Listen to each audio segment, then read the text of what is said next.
sometimes I see the software, it just gets too cutting edge. It's just too out there, too innovative. How do you balance that practicality of being on the job site with the innovation and staying ahead of the rest of the market? And how do you communicate that when you're seeing your clients launch this new software? We came from a world where we delivered value for architects and engineers. But for BIMTrack, we were primarily selling to general contractors. The challenge about the communication between the office and the job site is really there.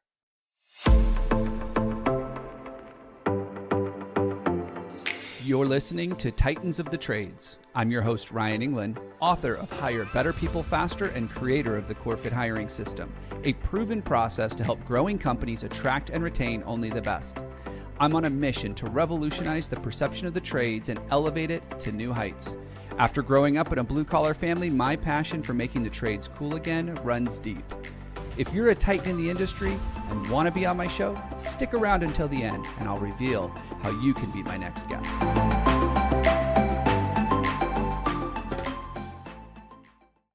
Welcome back to another episode. I am your host, Ryan Englin, and today's guest is Carl Veillette. He's the Chief Product Officer at Newforma.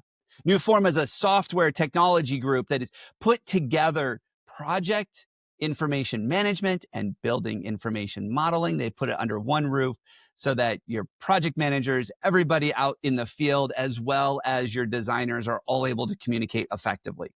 The thing I love about Carl's story is that he actually went through this process of a merger before the software became what it was.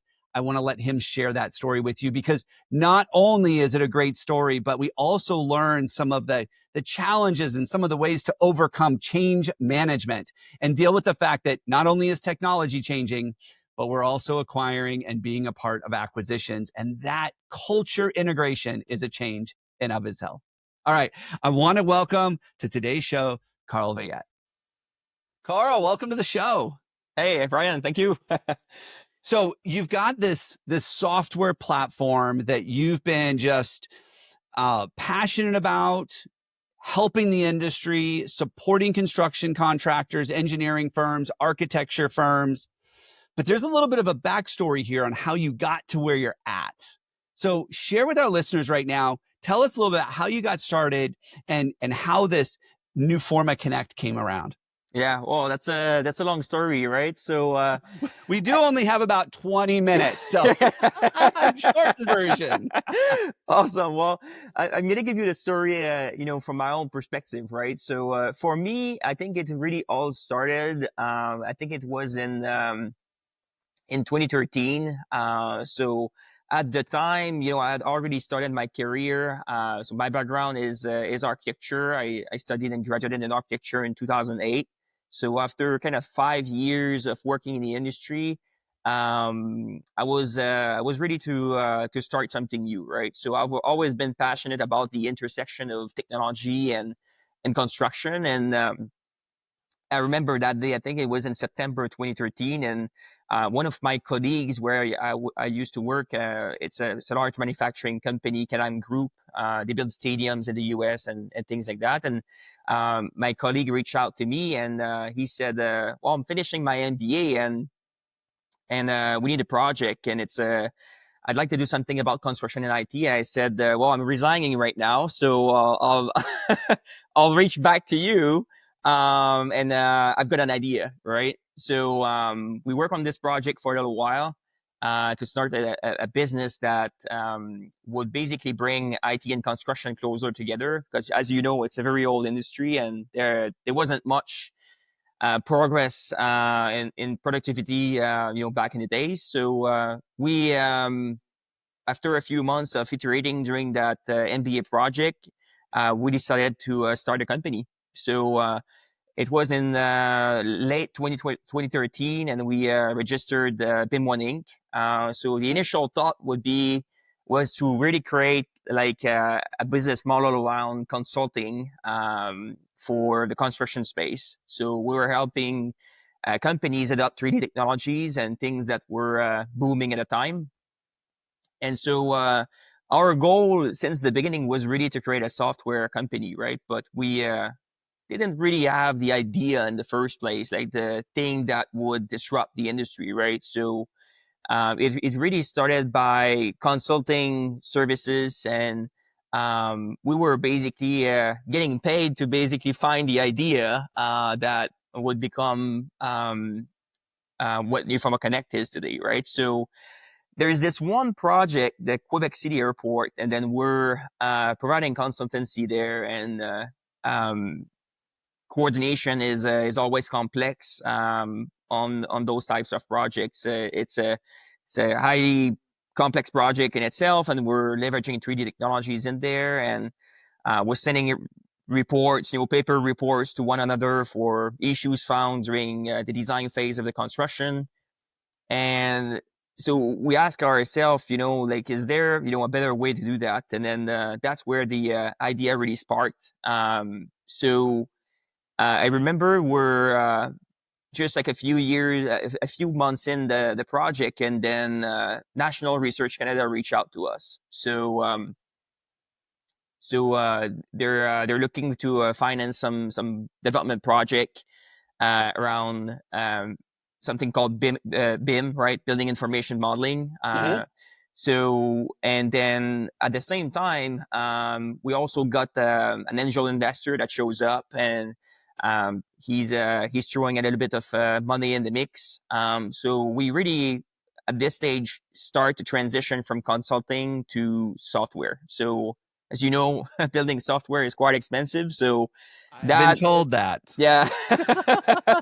It's also a lot of a headache too. It's not as Yeah. easy as it looks. Yeah. Yeah, and that wasn't my background, but the other co-founder was coming from a software engineering background. So the both of our skill set were really a match made in heaven, if I can say, right? So and so we're really starting to with those two things, those two events happening at the same time. The angel investor coming in, the government grant we're getting to start developing the platform.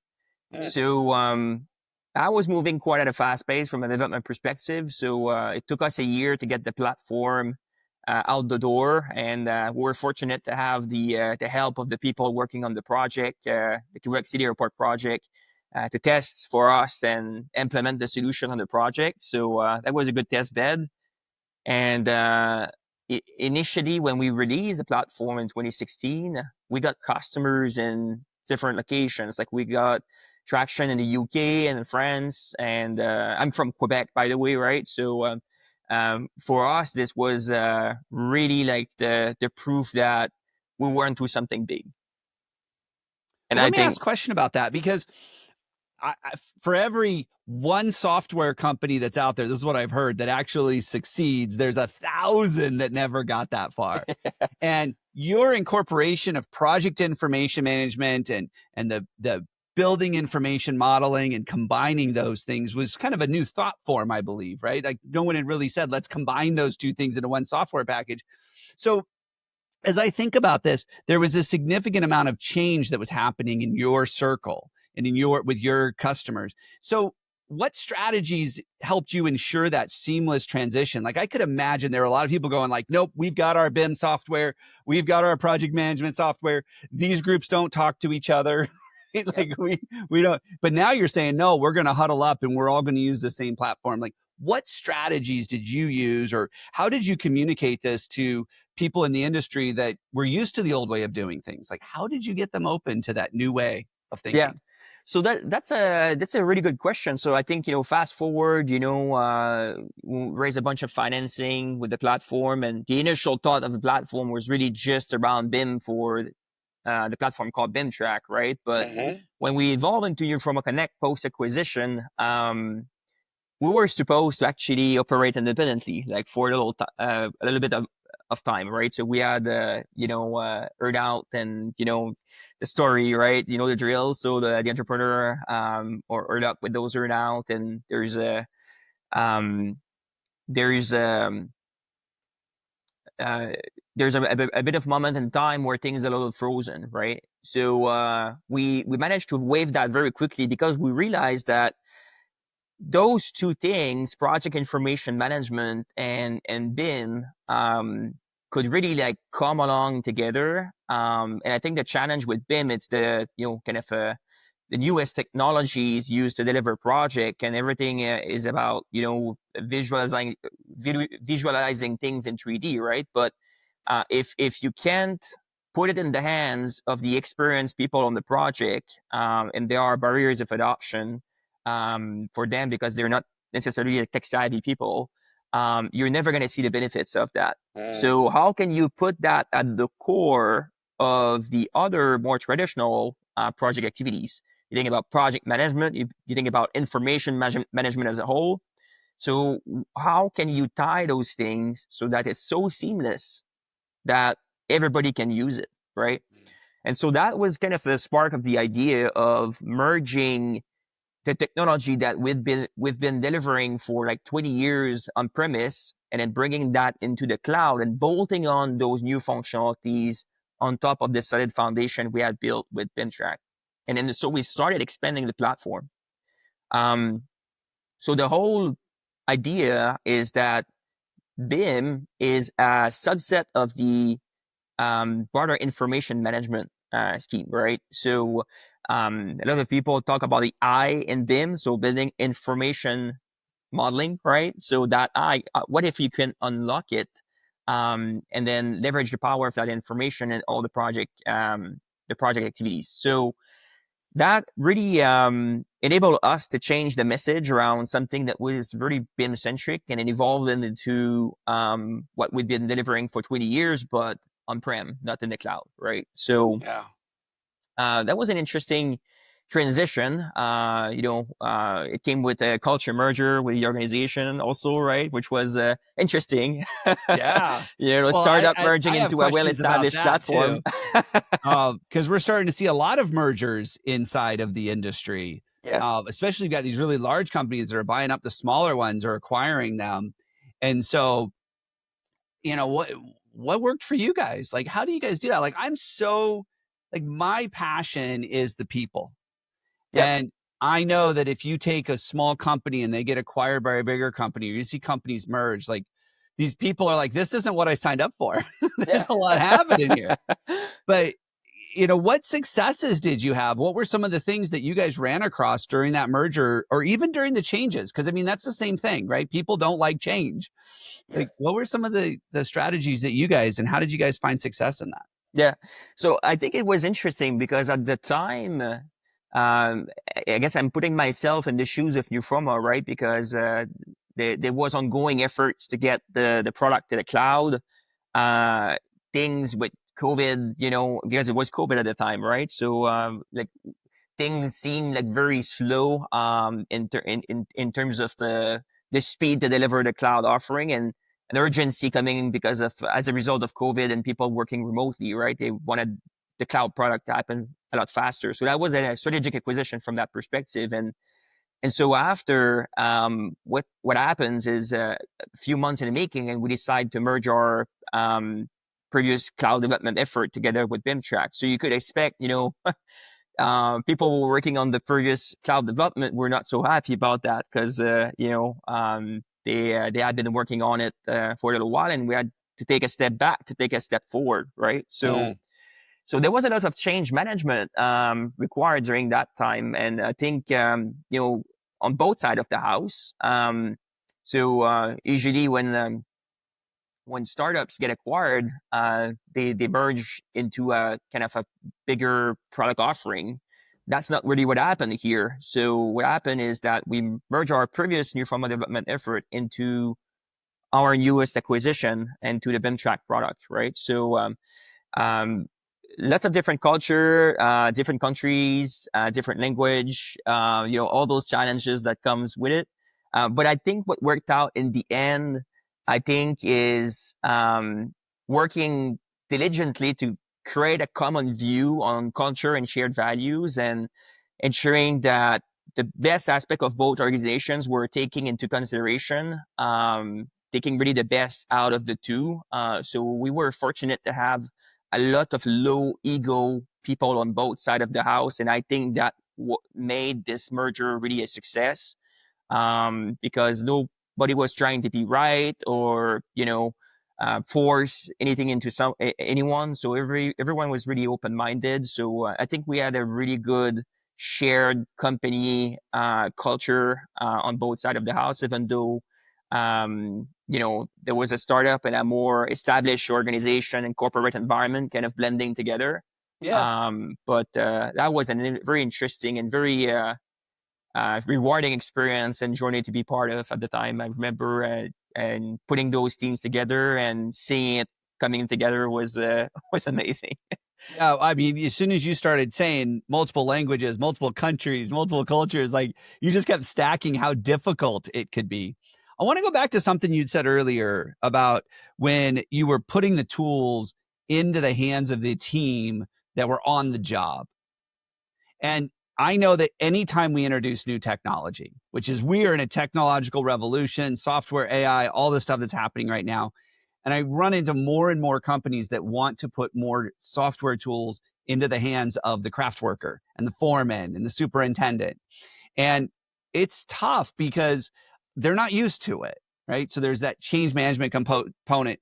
But sometimes I see the software, it just gets too cutting edge. It's just too out there, too innovative. How do you balance that practicality of being on the job site with the innovation and staying ahead of the rest of the market? And how do you communicate that when you're seeing your clients launch this new software? Yeah. So I think I can relate to the technology, the technology availability challenge on the job sites, right? I mean, for us, I think really we came from a world where we delivered value for architects and engineers, right? But for BIMtrack, we were primarily selling to general contractors. And I think the challenge about the communication between the office and the job site is really there. So you got general contractors and they have to manage dozens of subs, right? Those subs they actually start planning for the work on the job site in the office, right? So they're building they're producing shop drawings and things like that with 3D, those same 3D technologies that designers are using, but they're working out a different piece of software, right? And then for us to be able to create that kind of cross-platform communication channel so that they can ask their questions across the different platforms, right? Within the context of what they use day to day, and then they could start to talk instantly, immediately, live with the designers working out of their own system, getting the issues resolved before we go to the job site, and then bringing that 3D environment on the job site, right?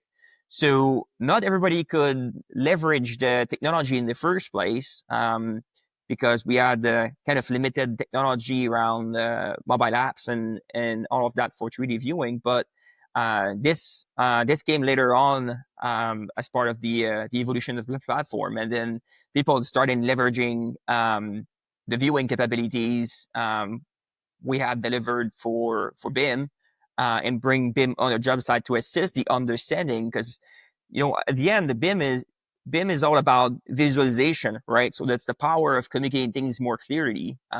Picture is worth 1,000 words. Well, that's exactly what BIM is all about, right? Yeah. So what if you can bring more context around what you're about to build, right? What if you could um, help people understand what the final results are going to look like, understand the scope, right? So it's almost like a teaching tool for the staff on the job site. I see it very as a very good tool to teach them what the project's going to look like. Yeah, I like the way that you approach that. And I agree with you. It's really about putting yourself in their shoes and how do you help them see this as a benefit to them? They can communicate more quickly back with the office. They can get the information, the answers they need right away. And adopting new technology, new software we have to do it. Like we're in a world where if we don't, we're going to get left behind. But I think putting yourself in their shoes for a moment and saying, hey, how does this support you? How does this help you? How do you learn from this? how do you get, training from this so that you can be more effective at what you do? So we talked a lot about technology. We talked a lot about Newforma Connect and how it's really bringing the field and the designers together, and it's really making it so that the project goes more is more streamlined and works more seamlessly. What are some of the future trends you're seeing in the AEC space? I mean, you're in technology. What are some of the emerging trends that you foresee for shaping the technology, shaping the industry, and how's Newforma playing into that? Yeah. So there's two things that comes to my mind. The first one is um, aging population and knowledge management. So that's the first thing we're tackling with our solution. And then the second one is the risk management aspect. So let me give you some example, right? So let's just start with the problem with risk management, right? So I was looking at a survey recently from UK business leaders, and they mentioned that their project rose from I think 62% of project which had legal disputes into 78% in 2022, right? So that is a growing pain for the industry. Projects are getting more complex. Things are fast paced. Information is all over the place. So it may seem easy to um, alleviate the risk on the project by having complete project records, but complete project records are harder than ever to create. So people used to leverage 6 or 7 different pieces of technology in project, and now they leverage 12, right? So how do you make sure you've got all the records of the information that you can leverage to alleviate the lawsuits risk at the end of the project, right? So as I like to say, the last phase of construction project is is litigation, right? Yeah. So for us, it's been about helping people collect the information, right? So helping collecting the information is hard, but it wouldn't be complete, and we wouldn't be able to eliminate the risk, the legal risk, if we're not providing a complete search functionality around it. So our goal is to basically become the definitive search engine for all project information. So just like you would search for information on Google, we're intending to be the Google search of construction projects. Oh, wow. So, Okay. so we want to be and then with those new AI technologies, we are expanding our search functionalities to not only be the ultimate record system for construction, but provide the ability to recall information and create unlimited project memory. Wow. So now this ties into the knowledge management kind of challenge, right? Yeah. So you've got 20, 30, 40, 50 years of experience, and your veterans are about to retire. And you're challenged with labor shortage, right? So you don't have a lot of new Oh, people interested yeah. in this space, right? I talk about this, right? Great. Today we talk about the labor shortage. There's not enough young people coming into the industry to replace the old people. In 5 years, that's not going to be the problem, because when the old timers are out of the industry, all of that tribal knowledge goes with them. And so it's no longer going to be, we have a labor shortage. We have a craft worker shortage, because the people that have been doing this for 30, 40 years, like you said, they're gone.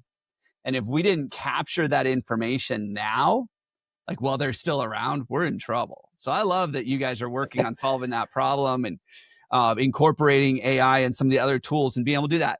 Carl, this has been great. How do people learn more about Newforma, maybe even connect with you? Because I know you are huge on teaching and educating people. I know that you're as passionate about this industry as I am. And so there's probably a lot people can learn from you, even if Newforma isn't the right solution for them right now. But tell us how people can get a hold of you. Yeah. So, well, first of all, like, always keen to good chat, so connecting with me on LinkedIn, following the Newforma page on LinkedIn is always a good way to connect. Or if you'd like to give it a try and speak with some of our team members, you can sign up on our website, newforma.com. So we'd be happy to have a chat and talk about those things we're already helping customers solve. knowledge management and risk management. All right. Thank you so much for being on the show, Carl. I've enjoyed it. Learned a lot about just your philosophy and building new software, but more importantly, how do we get the software into the hands of the people that need it? How do we integrate those cultures? How do we deal with some change management and some real world experience, like real life stuff that you've been through, that you've seen work? Thank you so much for sharing your information with all of us today. Thank you.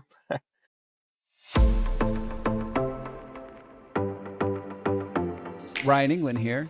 Thank you so much for listening to Titans of the Trades. If you're a titan in the construction, manufacturing, or skilled trades industry and would like to be a guest on my show, please visit podcast.corematters.com. If you found value in this interview, would you share this episode on social media? Just do a quick screenshot on your phone and share it with a friend or post it on social. And if you know someone that would be a great guest, tag them on social media to let them know about the show and include the hashtag Titans of the Trades. I love seeing your posts and guest suggestions. We are regularly putting out new episodes and content. To make sure you don't miss any episodes, click the subscribe button.